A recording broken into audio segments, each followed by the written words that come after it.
gaur da sorturen eztabaida prozesuaren bigarren batzarra. Lehenbizikoa joan den hilabetean egin genuen oinarri ideologikoen inguruan.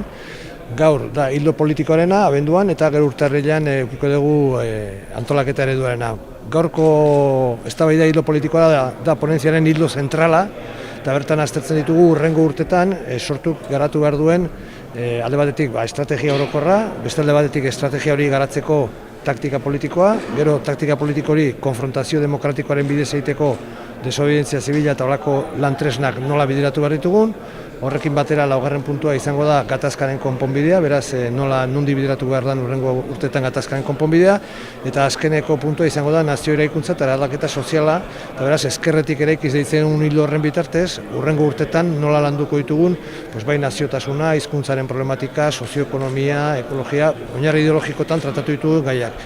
Eta beraz gaurkoa zentratzen dugu hildo osoa, eta datorren urtarrilean antolaketa ereduekin bukatuko genuke sorturen eratze prozesuaren fasea eta azkenekoa izango da hauteskundeak eta kongresua. Aurreneko batzarraietatik aurkeztu diren zuzenketan horietan ze alorretan gehien, zertan izan dudan zenbakorarekin, edo zertan eztabaidarik handiena? Aurrekoa izan da oinarri ideologikoena eta oinarri ideologikoen inguruan batez ere egon dira 3 gai inguruan egon dira ekarpen gehienak zentralak, korapilo nagusiak. Orduan, lehenbizikoa izan da Europar Batasunaren inguruan, nola ulertzen dugun Europar Batasuna, nola kokatu behar dugun Euskal Herriaren borroka eta Euskal Herriaren etorkizunea Europaren aurrean, Europar Batasunean barruan, Europar Batasunaren kanpoan, herri erabaki bat egon behar du sartu ala ez, hori izan da korapilo bat.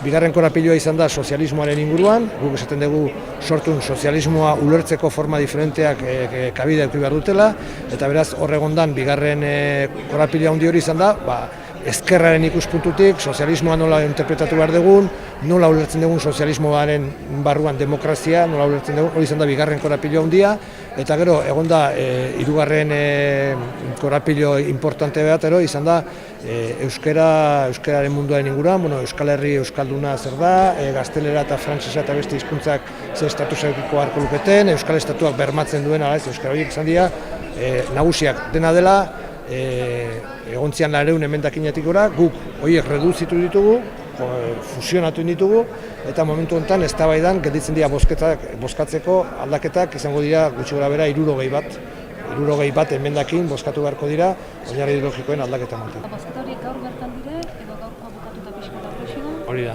orduan gaur hildo politikoa eztabaidatzen da, hildo politikoari emendakinak egiten zaizkio gaur, eta segurazki ez du emango denbora gaur oinarri ideologikoen bozketa egiteko, eta orduan segurazki datorren asteetan, abenduaren 30 baino lehen, egunen batean ingo dianak horiek bozkatu. Emendakin guztiak. Eta gero urtarrilean bozkatuko lirateke gaurko hildo politikoaren inguruan egiten den emendakinak. Berandu badare, baina iritsi dira kartzelatara, eta gizarten nahi esatzen dago. Orduan, importantea da, guk lehenbiziko aldiz, sortu legalizatu zuen eta eskeoztik egin genituen ponentzia hauek legala dira, deposito legala daukate, bialdu genitu kartzelara, ez geneekin kartzeletan sartuko zian ala ez, eta zorionez ikusten dugu bai Estado frantsesean eta bai Estado espainolan, kartzela gainetara normaltasunez sartu dira ponentziak, eta orduan, kartzelan dauden presoetako batzuk, ponentziak irakurri dituzte eta hasi dira beraien ekarpenak egiten. Oraingoz ekarpen gutxi iritsi dira, baina kontutan hartu behar dugu, kartzeletara iritsi, idatzi eta ateatzeko dauden segurtasun neurriengatik itzuli barbalin baituzte dokumentua, denbora luzatuko dela. Orduan, segurazki azaroko oinarri ideologikoen eztabaidako presoen ekarpenak iritsiko dira segurazki abendu bukaeran, 2 hilabete, segurazki hau abenduan egiten duguna iritsiko da otsailean, eta orduan segurazki presoen ekarpenak beranduago iritsiko dira. Hala ere guk jasoko ditugu, ingo dugu bilduma bat, eta hori ere militantziari ere pasako dizkigu, personal mailan euskal presoek beste herritarrek bezala eskubide hori daukatelako.